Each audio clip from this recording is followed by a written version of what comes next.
Welcome back to my YouTube channel. Wow! Nag-vlog siya! Pero gusto ko talaga mag-vlog kasi gusto ko talaga ma-remember tong moment na to kasi as a basketball fan. Ang feeling! Ngayon, manonood kami ng FIBA. Sa mga nakapanood ng vlog ni Vern, nakapanood na kami ng FIBA before. At actually, nung nakaraan, nanood din kami ng FIBA sa MOA Arena naman. Canada versus Serbia. So ngayon, may experience ulit namin yung courtside with Daddy! Say hi!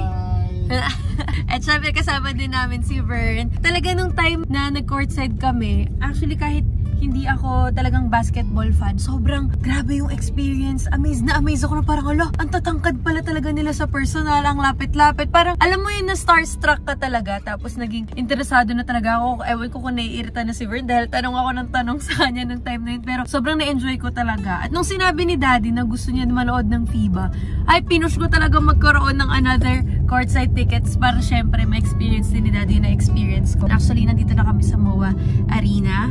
At I'll take you guys with me today. Let's go! Ay, hindi ko nasabi yung game. Yung game na papanoorin namin, USA versus Canada. So, yan. Sinabi ko kay Vern na gusto ko talaga mapanood yung USA kasi ang kilala ko talaga doon si Mikal Bridges dahil kilala ko siya kasi part siya ng Phoenix Suns, which is yung laging binibida ni Vern sa akin at favorite niya talaga.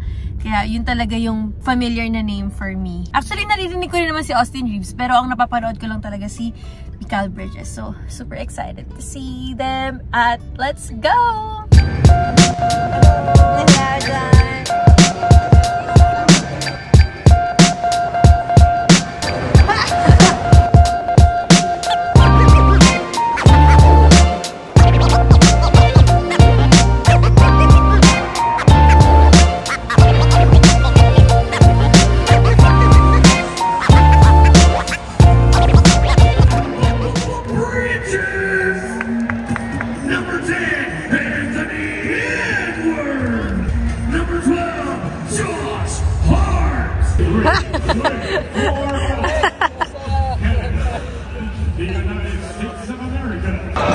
Traveling.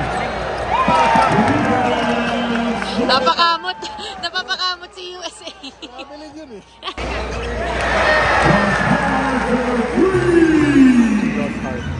Kilala mo yan? Dikit ko. Medyo dumidikit na.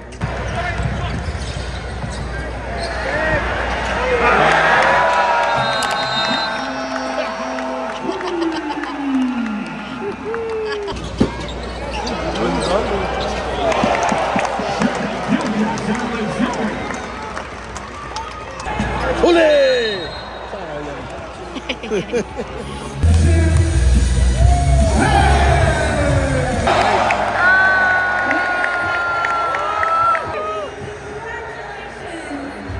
Nal! Nal! Nal!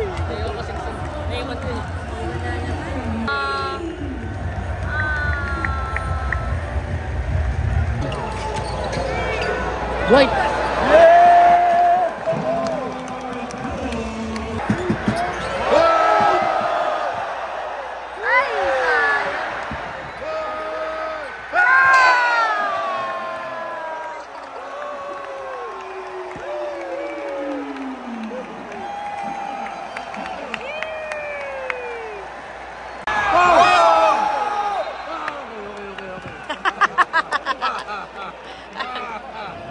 Ay, siya dito. Bababa na ako dyan.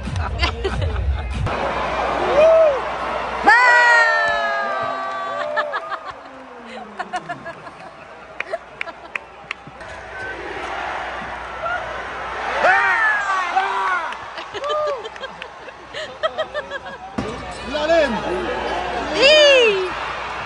Ay! Yun! Hey!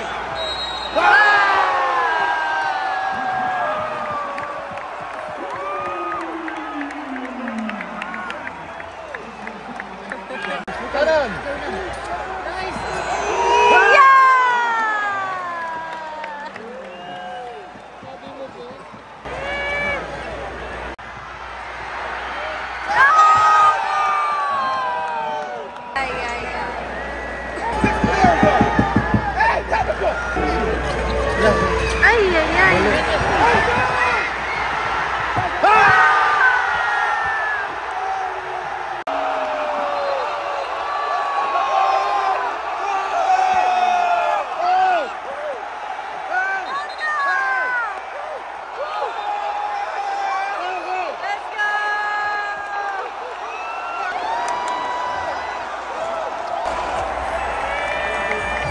Kaya pa yung 0.6 nga. Wala.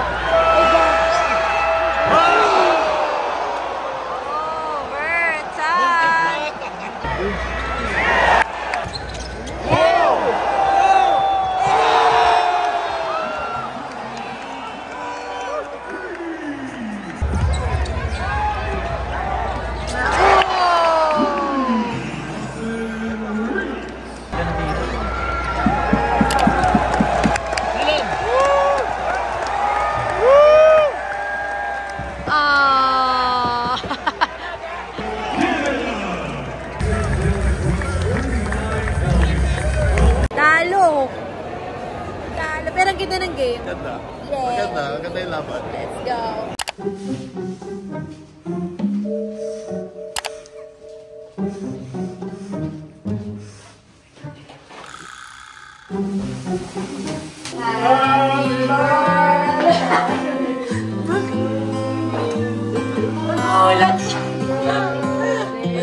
Ay, wala na.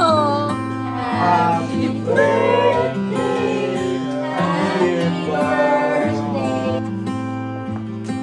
Umarang pa sa video. Wala ka nang ginawa to mo!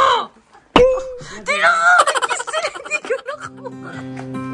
Sino yung magsisindi? Hindi ako na yung mapangabot. Si baby daw. Hindi niya pa kaya. Hello! Good morning, guys! Sorry, ngayon lang ako nakapag-update about sa mga ganap. Dumiretso na ako dito sa bahay after my Shopee Live para yun nga sa birthday sa lubong ni Daddy na nakita nyo kanina. At today, yung mismong araw ng birthday ni Daddy, magdi-dinner kami later. Pero kaya ako nag-vlog kasi ito talaga yung pinaka-regalo ko kay Daddy. Actually, padating na siya. Ito na yung matagal niya talagang gusto. Pero ayaw niyang bilhin kasi namamahalan siya. Ganun kasi si Daddy, pag para sa sarili niya, namamahalan siya. Dapat bibigay ko sa kanya to nung Father's Day, pero sabi ko, ang lapit na din nung birthday niya, so parang mas maganda to pang birthday gift. So ito na. Actually, malapit nang dumating. Ia-assemble na nila dun sa baba pagdating. Sana hindi makita ni Daddy habang ina-assemble nila. But, so excited na makita niya kasi sobrang need niya din talaga to. Can't wait sa reaction niya. Tingnan natin kung mapapagalitan tayo dahil ayaw ni Daddy kapag nag-splurge ako ng ganito. Pero I think, hindi talaga siya, you know, waste of money kasi kailangan yung health natin, yun talaga yung pinaka-ini-invest na natin. And this is good for the health. So, makikita nyo mamaya. Maiba lang guys, grabe, nakakapanibago talaga kagabi kasi wala dito si Vern tsaka si Athena dahil na dun si Athena kay Vern, hindi pwedeng sumama sa birthday sa lubong yung dalawa kasi may pasok si Athena ngayon. So, maaga siya nag-sleep. Kahit ever since naman, kahit wala pa siyang school, hindi talaga nagigising si Athena sa mga birthday sa lubong dahil strict talaga yung body clock niya. Talagang inaantok na siya kapag mga 9. Sobrang nakakapanibago last night na wala akong katabi sa kama. Sabi ko parang ako naiiyak. Parang hindi ako sanay na hindi ko katabi si Athena tsaka si Vern. So nagpasama ako kay Bubbles. Kung naalala niyo si Bubbles, yun yung aso naming Maltese. Nagpasama ako sa kanya kagabi. Buti na lang, pagod na pagod ako from work. Kaya hindi ako nahirapan matulog. Pero for sure kung hindi ako pagod, baka umiyak na ako kasi naninibago ako. Ngayon si Athena nasa school na. Tapos si Vern na rin ang magsusundo. Usually, sumasama ako sa sundo. Pero inaantay ko dumating yung regalo ko kay Daddy. Yung school kasi ni Athena malapit dun sa bahay nila Vern. So, hindi siya pwedeng manggaling from here dahil sobrang layo naman. Kailangan niya gumising ng sobrang aga if ever na dito siya manggagaling. Inaantay ko lang yung delivery at papakita ko sa inyo kung ano ba yung tinutukoy kong regalo. Tapos ma'am, mas maganda ma'am kung may towel kayo dito. Okay. Tapos dito sa floor para yung towel siguro. Dun ma-absorb. Okay. So, eto na guys. Na-assemble na yung sauna. Sobrang tagal na gusto ni Daddy nito. At sobrang ganda din nito para sa kanyang health. So, ayan. Ito yung 2-seater na sauna. Ay, na-preheat na. Ang init. Sara muna natin. At tawagin na natin si Daddy. Sabi niya, ganda naman niya. Wala pa. Hindi na ako maniniwala pag nagandahan pa. Wala pa. Nahulog talaga ako sa swimming pool eh. Ready? Then, Happy birthday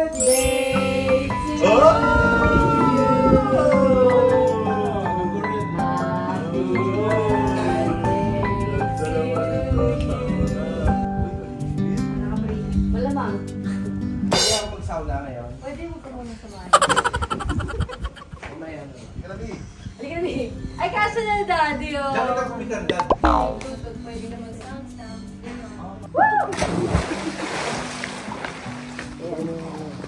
Ay, di, nakita mo sila. Ala, ay, bang yung cellphone mo? Tuturo kita ko paano mag-mermaid kiss. Mermaid kiss. Oh. Kaya, siya, 3 tayo alis. Sige. Pagpanggap tayo guys, nakikita natin siya.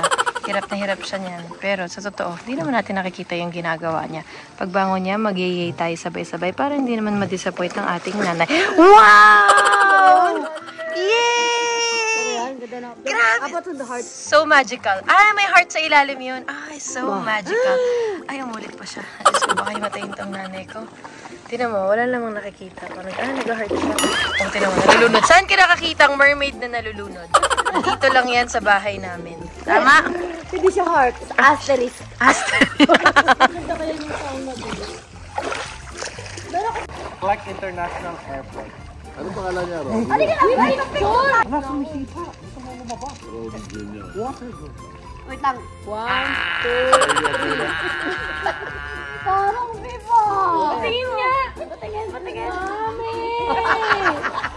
Ano ba naman yan? Huwag mo kukunan yung ano, yung bakal. Robert! Napakahirap mo magpipicture lang. Huwag mo kukunan yung bakal, ha? Umuesto ka dito. Kailangan pinipilit sa'yo. May gontiyan na poy, may gontiyan na poy. Asan yung asawa mo? Dito ka. Diyan ka na, diyan ka na. Pagod mo dito. Pagod na ako sa inyo, ha? Picture lang to, ha? Uy, Diyos ko.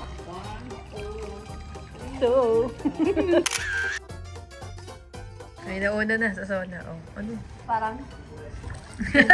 Tinong inaalam niya pa yung controls. Music daw, music. Okay, okay.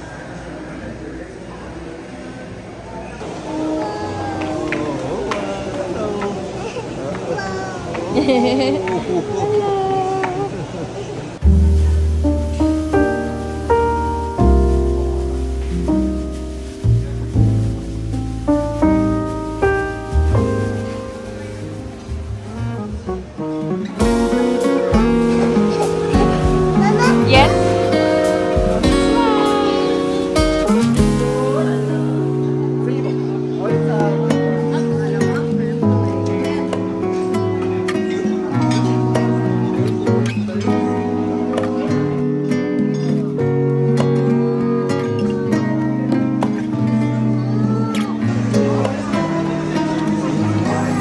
That's for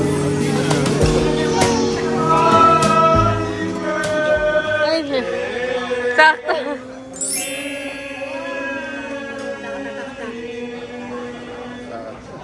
Happy Birthday to you. Happy birthday to you. Happy birthday, happy birthday. Yes pa.